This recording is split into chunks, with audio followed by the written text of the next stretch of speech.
TMC सांसद और Bangla cinema की एक्ट्रेस मिमी चक्रवर्ती ने आज लोकसभा में सांसद के तौर पर शपथ ली। मिमी चक्रवर्ती पहले शपथ नहीं ले पाई थी।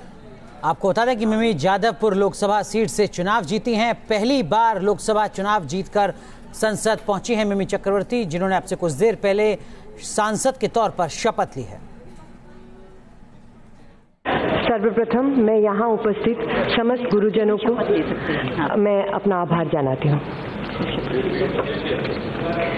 আমি শ্রীমতী মিমি চক্রবর্তী লোকসভার সদস্য নির্বাচিত হইয়া ঈশ্বরের নামে শপথ করিতেছি যে আমি বিধি দ্বারা প্রতিষ্ঠিত ভারতের সংবিধানের প্রতি প্রকৃত বিশ্বাস ও অনুগত্য পোষণ করিব। আমি ভারতের সার্বভৌমত্ব ও সংহতি রক্ষা করিয়া চলিব এবং যে কর্তব্য ভার আমি গ্রহণ করিতে চলিয়াছি তাহা আমি বিশ্বস্তভাবে নির্বাহ করিব। জয় বাংলা, জয় ভারত, বন্দে মাতরম।